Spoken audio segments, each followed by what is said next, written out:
Δεν ήξερα πώς να ξεκινήσω αυτό το βίντεο. Συγγνώμη που δεν με βλέπετε. Μισό να αλλάξω πλάνο. Λοιπόν, σήμερα θα κάνω ένα life update. Θα μοιραστώ στην ουσία σε αυτό τις σκέψεις μου και το πώς νιώθω το τελευταίο καιρό. Και επίσης, τώρα που με βλέπετε έτσι στο πρόσωπο, έχω πριστεί επειδή έτρωγα βλακίες το τελευταίο καιρό. Και φοράω εδώ ένα σκουφάκι. Γιατί αυτή τη στιγμή νιώθω ότι θέλω απλά να φοράω ένα σκουφάκι. Κοιτάξτε, σήμερα δεν είχα καμία όρεξη να καθίσω απλά στη κάμερα ή στο δωμάτιό μου, απλά όπως συνήθως να κάνω τα βίντεο που κάνω, γιατί θα σας εξηγήσω το λόγο. Αυτό ίσως βγει και μεγάλο το life update, ή ίσως βγει μέτριο, κανονικό ή whatever, ξέρω εγώ. Τέλος πάντων, παιδιά, θέλω να πάω στη λεπτομέρεια που θέλω να σας εξηγήσω για ποιο λόγο το κάνω αυτό. Το τελευταίο καιρό, από τη Τρίτη ή Δευτέρα, άρχισα να νιώθω ότι αυτό που κάνω με ντροπιάζει και ότι κανείς δεν βλέπει τα βίντεο μου ή σε κανέναν δεν αρέσουν ή ότι δεν δείχνω κάτι καλό, αλλά δεν είναι αυτό το θέμα, παιδιά. Ήμουν έτοιμος όντως να παρατήσω το κανάλι μου. Ήμουν έτοιμος, γιατί νομίζετε δεν ανέβαζα κανένα short, γιατί νομίζετε δεν καθίσα να ασχοληθώ αυτό το καιρό, γιατί νομίζετε μετά από αυτό το βίντεο που ανέβασα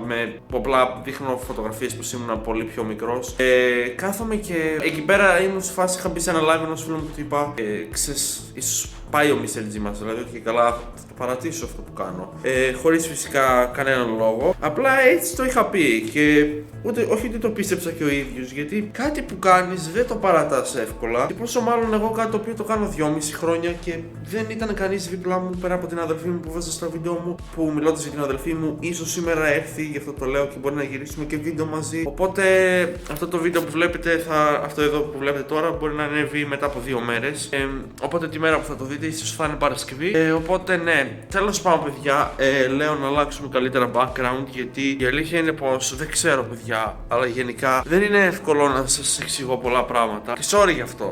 Μακάρι να είμαι πολύ πιο ειλικρινής. Όπως βλέπετε, ξαναμπήκα μέσα στο δωμάτιό μου, αλλά πρέπει να σηκώσω το πατζούρι. Μισό λεπτάκι. Ωραία, νομίζω τώρα καλύτερα φαίνομαι. Λοιπόν, ξέρετε, το τελευταίο καιρό, πέρα από την πλάκα, δεν ήταν εύκολο για εμένα να καθίσω απλά στη κάμερα και να πω τα δικά μου, γιατί ήμουν σε φάση, Γιώργο, τι έχεις να πεις σε αυτούς, άντε να το εκφράσεις, άντε να κάνεις ένα live update. Ποτέ δεν έχω κάνει στο κανάλι μου live update. Απλά γενικά θέλω να σας εκφράζω και γενικά να σας λέω πιο πολλά πραγματάκια και το πώς είναι η ζωή μου και η μέρα μου το τελευταίο καιρό. Αν και το τελευταίο καιρό, παιδιά, είμαι χάλια, γιατί απλά σκεφτόμουν όλο αυτό το πράγμα, ότι όλοι θα με κορυδεύουν και θα μου πεις το κάνεις 2,5 χρόνια τώρα το σκέφτεσαι. Ναι, η αντίληψή μου πριν 2,5 χρόνια δεν ήταν καμία σχέση, δεν με νοιάζει καν τότε. Όταν άρχισα να με νοιάζει, τύπου, αυτό μπορεί να με βλέπουν, εκείνος μπορεί να με βλέπει, ο ένας να με βλέπει, άρχισα να νιώθω πολύ χειρότερα για τον εαυτό μου. Αλλά ξέρετε κάτι, ότι εγώ προσωπικά προσπαθώ και θέλω να προσπαθώ και δεν είναι εύκολο να παρατήσεις το κανάλι. Ακόμη και αν ήταν μια ευκαιρία να μου πει κάποιος παράτα το κανάλι σου, εγώ πολύ απλά θα του έλεγα ότι δεν γίνεται, δεν μπορώ να το παρατήσω το κανάλι μου. Δεν είναι κάτι που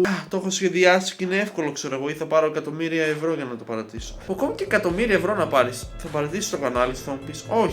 Αυτό προσπαθώ να πω, ότι δεν είναι καν κάτι το εύκολο για να παρατήσει το κανάλι μου, και πόσο μάλλον όταν δεν θέλω να το παρατήσω το κανάλι μου, γιατί υπάρχει, παιδιά, κάτι το οποίο με σμπρώχνει πάλι πίσω σε αυτό που κάνω. Δηλαδή, ακόμη και αν έρθει η μέρα να το παρατήσω, δεν θα μου είναι καν εύκολο. Δεν θα μου είναι καν κάτι ξένο, δηλαδή. Δεν μπορώ να σας πω ότι το να πιάνω τώρα τη κάμερα στο χέρι μου είναι κάτι ξένο. Δεν είναι, γιατί η αλήθεια είναι να το κάνω 2,5 χρόνια. Κάποτε, ναι, μπορεί να νιώσω την ανάγκη να κάνω ένα βίντεο που θα λέω ότι νιώθω ότι η κάμερα είναι ξένη για εμένα, ξέρω εγώ, ή κάτι τέτοιο αν με πιάνετε. Και ξέρω ότι συνήθως κάνω σύντομα βίντεο και δεν τα κάνω μεγάλα, οπότε θα προσπαθώ να τα κάνω ακόμη πιο μεγάλα, ώστε ο κόσμος να τα απολαμβάνει. Το πρόβλημα γενικά όμως είναι, ρε παιδιά, ότι επειδή δεν με βλέπετε τώρα έτσι, δεν ήθελα να ανοίξω την κάμερα και να είμαι σκατά. Γιατί σίγουρα θα υπάρξουν κάποιες στιγμές που θα με δείτε σκατά. Σίγουρα θα υπάρξουν στιγμές που δεν θα μπορέσω να έχω στόμα να μιλήσω. Σίγουρα.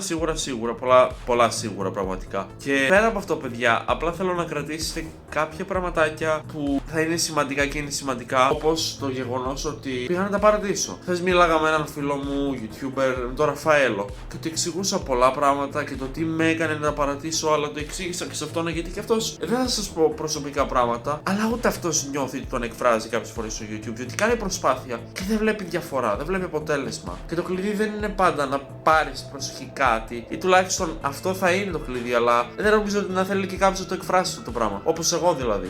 Προσπαθώ να είμαι όσο πιο αληθινός μπορώ, κάνουμε μια ψεύτικη περσόνα ή προσποιούμε κάποιον άλλον.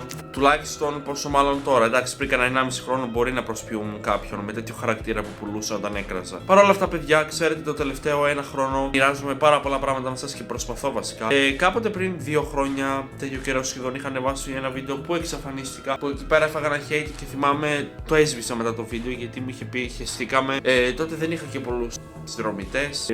Παρ' όλα αυτά, παιδιά, δεν ήταν αυτό που μόνο με έκανε. Θυμάμαι τότε 3 μήνες το είχα παρατήσει και σας είχα πει και πολλές φορές στην ιστορία. Αλλά δεν είναι εύκολο, παιδιά. Δεν είναι εύκολο να βγαίνει στην κάμερα και να σε φάσει η ζωή είναι ωραία, πρέπει να την εκτιμάμε. Είναι πολλά πράγματα που θέλω να καταλάβετε μέσα από αυτό το life update και να καταλάβετε ότι στο τέλος της ημέρας όλο αυτό ήταν σαν ένα ημερολόγιο για εμένα. Ότι έδειχνα την ιστορία της ζωής μου, ότι μέσα από όλα αυτά που περνούσα και πέρναγα στη ζωή μου, έδειχνα απλά σε εσάς.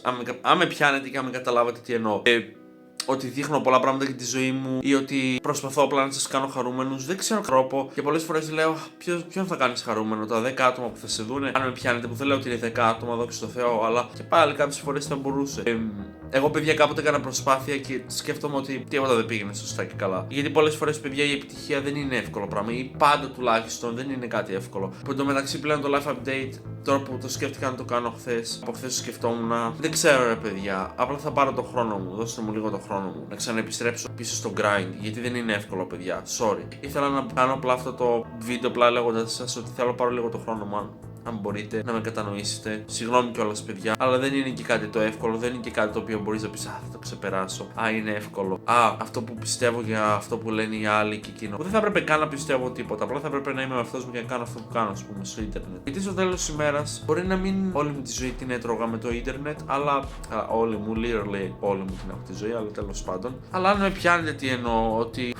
Κάνω 2 χρόνια, 2,5, δεν πίστευα να φτάσω όπου έφτασα σαν άνθρωπος και πολλοί κορόιδεψαν εμένα και θυμάμαι που τότε στις αρχές πριν, όταν ήμουν στο 3ο-4ο μήνα του καναλιού μου, όλοι με κορόιδευαν και τότε δεν μπορούσα να πεις ότι είσαι YouTuber. Κυριολεκτικά, ειδικά σε αυτή την εποχή, αν έλεγες ήταν κάτι αστείο, όπως και παλιά. Και πλέον, ειδικά όταν είσαι κάτι, γενικά όταν σε βλέπουν έτσι σε κοροϊδεύουν. Αλλά αν πετύχεις, μετά το βουλώνε και δεν είπα ότι έχω πετύχει κάτι. Προσπαθώ δηλαδή απλά να μοιραστώ κάτι με εσάς και δεν είναι εύκολο απλά, παιδιά, να ξέρετε. Συγγνώμη κιόλας. Δεν θέλω να καθίσω ούτε να κλάψω, δεν μου βγαίνει κιόλας. Διότι είχα ξυπνήσει πριν μία μισή ώρα, κάπου στις 9,5 ώρα το πρωί, κάπου εκεί. Όχι, γιατί έχω και σχολείο πλέον, οπότε καταλαβαίνετε. Οπότε, παιδιά, ήθελα απλά να σας δείξω ότι δεν είμαι και τόσο καλά για να ανοίξω την κάμερα, να καθίσω να κάνω κανονικό βίντεο εδώ πέρα στο καλοριφέρ μου όπως πάντα. Και συγγνώμη, παιδιά, γι' αυτό. Ήταν ένα μεγάλο life update. Κυριολεκτικά σαν vlog, επειδή δεν κάθομαι καν στη θέση που θα έπρεπε να κάθομαι και επειδή ο φωτισμός πολλές φορές είναι και σπαστικός και το καταλαβαίνετε περισσότεροι που βλέπετε τα βίντεο μου. Αλλά τέλος πάντων, παιδιά, ελπίζω να σας άρεσε το βίντεο και αν σας άρεσε μην ξεχάσετε να κάνετε ένα like, μια εγγραφή και μια κοινοποίηση σε όλους τους φίλους σας, έτσι ώστε η παρέα μας να γίνει ακόμα μεγαλύτερη. Τέλος πάντων, παιδιά, σας αγαπώ πάρα πολύ και θα τα πούμε στο επόμενο βίντεο. Φιλιά πολλά.